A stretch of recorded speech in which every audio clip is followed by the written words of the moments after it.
कथं सन्ति भवन्तः? आशासे भवन्तः कुशलिनः सन्ति। प्रिय विद्यार्थिनः, अद्य वयं पठामः अस्माकं 10वां पाठ। पाठस्य नाम कटुता। प्यारे विद्यार्थियों, कैसे हो आप? आशा करता हूँ आप बहुत अच्छे होंगे। आइए आज हम पढ़ेंगे हमारा पाठ 10। पाठ का नाम है कटुता अर्थात कड़वाहट। प्यारे विद्यार्थियों, इस पाठ में हम कटुता से संबंधित हम पढ़ेंगे। मैं आशा करता हूँ कि आप ध्यानपूर्वक इसे सुनेंगे। कस्मिंश्चित् नगरे एकः सुशीलः भद्रश्च पुरुषः आसीत्।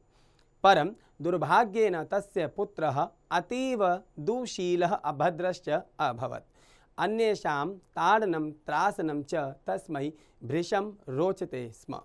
सः कदापि मधुरं न भासते स्म। तस्य पिता तं नानाप्रकारैः अबोधयत्, परन्तु सः पुनः पुनः तथैव आचरत्। पिता तस्य ईदृशम् आचरणं दृष्ट्वा पुनः पुनश्च प्रबोध्य निराशः जातः। एकदा तस्य पिता किमपि तपस्विनं दृष्टवान्। सः तं स्वगृहे अवस्थानाय आमन्त्रयत्। आमन्त्रणं स्वीकृत्य तपस्वी गृहम् आगतः। पिता स्वबालकस्य सम्बन्धे सर्वम् अकथयत्, अपृच्छत् च। प्रिय विद्यार्थिनः, अपि भवान् तं सदाचार्यं कर्तुं किमपि उपायं जानाति? तपस्वी अवदत्, न जानामि, परं विचारयिष्यामि। अत्रान्तरे एव सः बालकः तत्र आगतः। बालकं दृष्ट्वा पिता अन्यत्र कार्यं कर्तुं गतः। तपस्वी च बहिः भ्रमितुम् आरभत। तपस्वी समीपस्थम् उद्यानं गत्वा विविधानि पुष्पाणि अपश्यत्। बालकः तं दृष्ट्वा तत्र आगच्छत्। सः पुष्पाणां सम्बन्धे अनेकान् प्रश्नान् अकरोत्। तपस्वी प्रत्येक प्रश्नस्य उत्तरम् अयच्छत्। बालकः प्रश्नं कुर्वन् कस्यापि पादपस्य किसलयम् अखादत्। अखादयन् एव सः क्रोधेन इयत् लघु अपि कियत् कटुः, न जाने भविष्ये कीदृशः भविष्यति इति उक्त्वा तम् आपातयत्, पादेन अमर्दयत् च। एतद् दृष्ट्वा तपस्वी अपृच्छत्, सः कटुः आसीत्, तस्मात् त्वया मर्दितः। यदि त्वमपि तथैव कटुः स्याः तर्हि किम् आत्मानम् अपि एवं मर्दयिष्यसि? सः नोपेक्षत् इमं प्रश्नम्, अतः तं श्रुत्वा सः क्षीणं तूष्णीम् अतिष्ठत्। सः नापेक्षत् इमं प्रश्नम्, अतः तं श्रुत्वा सः क्षणं तूष्णीम् अतिष्ठत्। किञ्चित् कालम् अचिन्तयत् च। अचिरम् एव सः सर्वम् अबोधयत्।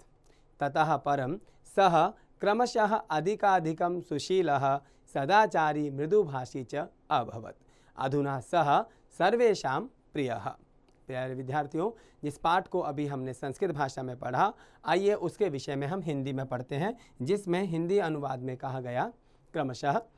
एक समय की बात है, किसी नगर में एक सुशील और सज्जन व्यक्ति रहता था, परंतु दुर्भाग्यवश उसका पुत्र अत्यंत दुर्जन था। दूसरों को परेशान करना, उन्हें मारना पीटना, डराना, यही उसके प्रिय काम थे।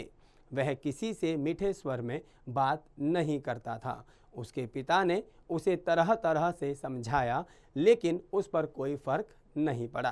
प्यारे विद्यार्थियों, अब इसमें आगे कहा गया क्रमशः। एक बार उसके घर में एक संत आए। पिता ने पुत्र को सुधारने का उपाय पूछा। संत ने कहा कि वे इस बारे में कुछ न कुछ सोचेंगे। तभी उस सज्जन व्यक्ति का बेटा वहां आ गया। उसे देखकर उसका पिता कोई अन्य कार्य करने लगा तथा तपस्वी बगीचे में जाकर विभिन्न प्रकार के फूलों को निहारने लगे।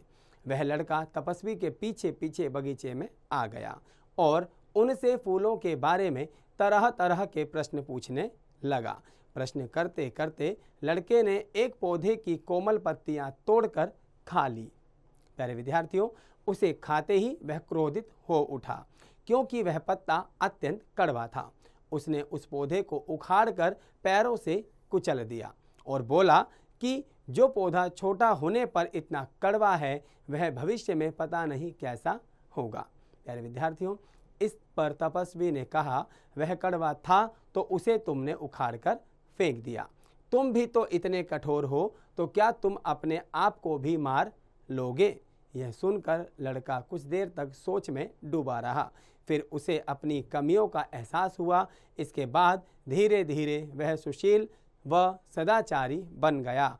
अब वह सबका प्रिय है। प्यारे विद्यार्थियों, इस पाठ में हमने सीखा कि हमें अपने जीवन में कभी भी कटुता नहीं लानी चाहिए, अर्थात हमेशा मृदुभाषी होना चाहिए, सबके साथ प्रेम पूर्वक व्यवहार करना चाहिए। मैं आशा करता हूं कि इस पाठ से आप जरूर कुछ सीखेंगे। प्यारे विद्यार्थियों, इस पाठ से संबंधित अभ्यास कार्य आप स्वतः पूर्ण करेंगे।